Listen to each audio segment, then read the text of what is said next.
সবাইকে অগ্রিম শুভ নববর্ষ। মিষ্টিজ মেকওভার অ্যান্ড ব্লগে সবাইকে ওয়েলকাম। আজকে কিন্তু অনেক দিন পরে তোমাদের সাথে একটা মেকআপ টিউটোরিয়াল শেয়ার করতে এসেছি, যেটা থাকবে স্টেপ বাই স্টেপ এবং নো মেকআপ একটা লুক। কারণ আমরা পয়লা বৈশাখে সেরকমভাবে মেকআপ কেউই করি না, কিন্তু তাও সবাই একটু সাজুগুজু করে বাইরে বেরোই। তো আজকের লুকটা কেমন হবে তোমরা দেখো, দেখলে বুঝতে পারবে। তো বেশি বকবক না করে চলো শুরু করে দিই আজকের মেকআপটা। প্রথমেই দেখো আমি স্কিনটাকে খুব ভালো করে ক্লিন করে নেব। আর হ্যাঁ, যারা নতুন বন্ধু আছো, যারা ফার্স্ট টাইম আমার ভিডিও দেখছো, তাদের উদ্দেশ্যে বলছি অবশ্যই কিন্তু আমার চ্যানেলটাকে সাবস্ক্রাইব করে রেখো। এরকম কিন্তু প্রচুর ভিডিও নিয়ে তোমাদের সামনে চলে আসবো। আর আরও একটা বড় কথা হলো, আমার ভিডিওতে কিন্তু তোমরা অবশ্যই প্রত্যেকটা প্রোডাক্টের নাম জানতে পারবে এবং সেই প্রোডাক্টটা কখন কিভাবে ইউজ করবে সেটাও জানতে পারবে। আজকে আমি প্রথমে যেটা ইউজ করছি সেটা হলো রিকর্ডের একটা ময়েশ্চারাইজার স্প্রে। এটা গরমের জন্য ভীষণ ভালো। আর তারপরেই কিন্তু রিকর্ডের একটা গোট মিল্ক ময়েশ্চারাইজার। এটাও কিন্তু তোমরা গরমে যাদের খুব ড্রাই স্কিন তারা ইউজ করতে পারো। যাদের স্কিন সেন্সিটিভ এবং প্রচণ্ড পরিমাণে অয়েলি, তারা কি প্রোডাক্ট ইউজ করবে সেটাও কিন্তু আজকে তোমাদের সাথে শেয়ার করব। এরপরে দেখো রিকর্ডের একটা ওয়াটার বেস ময়েশ্চারাইজার ইউজ করছি। এটা কিন্তু অল স্কিন টাইপ, সব ধরনের স্কিনে তোমরা ইউজ করতে পারো। স্কিন প্রিপারেশন যদি ভালো হয় তাহলে কিন্তু গরম যতই পড়ুক না কেন মেকআপ নিয়ে কিন্তু তোমাদের কোনো চিন্তা করতে হবে না। আর তাই আমি এখানে স্কিন প্রিপারেশনটা কিভাবে করছি একটু ফলো করো। এরপরে দেখো এখানে ELF এর একটা প্রাইমার ইউজ করছি। অবশ্যই কিন্তু একটা ভালো প্রাইমার তোমরা ইউজ করবে। অবশ্যই কিন্তু রিজনেবল প্রাইসের প্রাইমারও অনেক ক্ষেত্রে ভালো। সেই ক্ষেত্রে আমি এখানে বলবো তোমরা সুইস বিউটির প্রাইমার ইউজ করতে পারো, সেটা কম প্রাইসে কিন্তু খুব ভালো। এরপরেই কিন্তু আমি আমার আইব্রোটাকে ড্র করে নিচ্ছি এবং আমার আইব্রোটা দেখতেই পাচ্ছ খুব বড় এবং মোটা হয়ে আছে, যেহেতু আমার প্লাক করা নেই। আজকে কিন্তু তোমাদের ছোট্ট একটা টিপস দেবো। যারা কনসিলার দিয়ে আইব্রোকে ড্র করো তাদের বলবো অবশ্যই কিন্তু তোমরা এখানে স্কিন কালারের একটা ফাউন্ডেশন ইউজ করো, তাহলে দেখবে অনেক ন্যাচারাল লাগবে এবং তোমাদের যে হোয়াইট দাগটা পড়ে যায় ওটা কিন্তু আর পড়ার সম্ভাবনা থাকবে না। আমিও কিন্তু এখানে একটা ফাউন্ডেশনের ইউজ করেছি। তোমরা চাইলে কিন্তু এই টিপসটা ফলো করতেই পারো। আর যারা ফলো করবে তারা অবশ্যই জানিও টিপসটা তোমাদের কেমন লাগলো। এরপরে দেখো আমি একটা ভেজা ব্লেন্ডার দিয়ে এটাকে খুব ভালো করে ব্লেন্ড করে নিয়েছি এবং তারপরে ইউজ করছি রিকর্ডের একটা কনসিলার প্যালেট, যেটা দিয়ে আমি আমার বেসটা তৈরি করব। রিকর্ডের এই প্যালেটটাও কিন্তু গরমের জন্য পারফেক্ট একটা প্যালেট।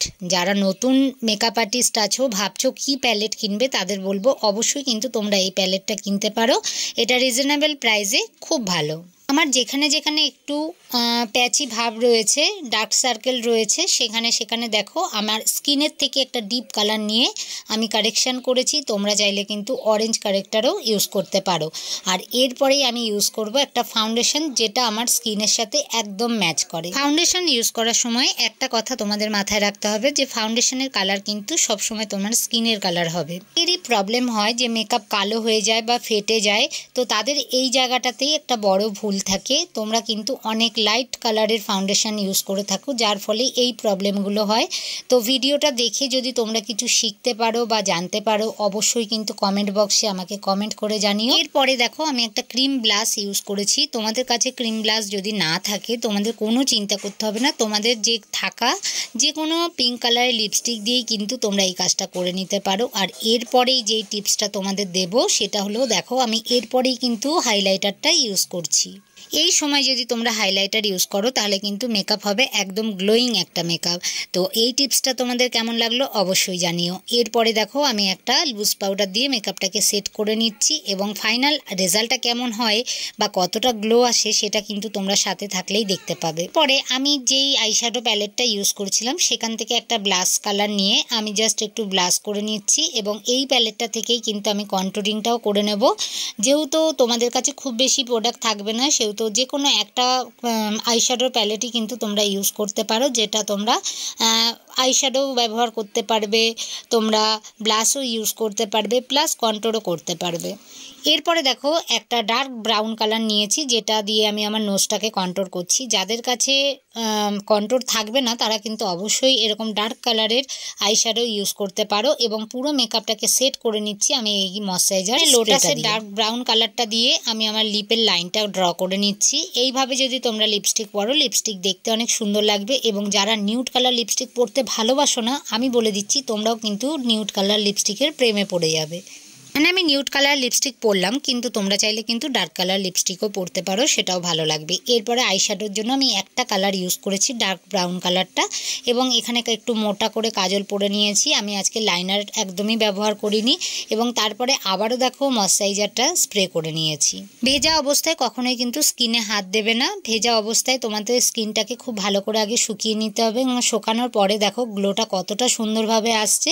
আর তারপরে আমি যেটা করব সেখানে হলো মাস্কারা লাগিয়ে নেবো, কারণ চোখটা যদি সুন্দর হয় তাহলে কিন্তু মেকআপটা অনেক বেশি সুন্দর লাগে। প্রথমেই বলেছি আজকে একটা গ্লোয়িং মেকআপ করব, আর গ্লোয়িং মেকআপের জন্য যেটা সবচেয়ে বেশি দরকার সেটা হলো হাইলাইটার। আর হাইলাইটারটা দেখো দেওয়ার পরে আমার মেকআপটা কতটা গ্লো করছে।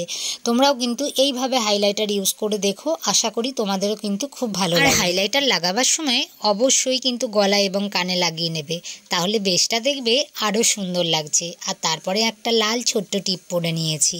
আজকে আমি ব্ল্যাক পলিশের জুয়েলারি বেছে নিয়েছি, তোমরা চাইলে কিন্তু গোল্ডেন জুয়েলারিও পরতে পারো, তাতেও কিন্তু বেশ সুন্দর লাগে। তো আমার ফাইনাল লুকটা কেমন লাগছে জানাতে কিন্তু একদম ভুলো না।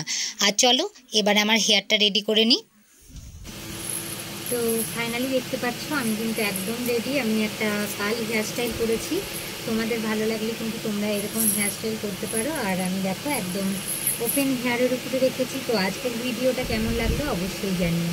আজকের জন্য টাটা।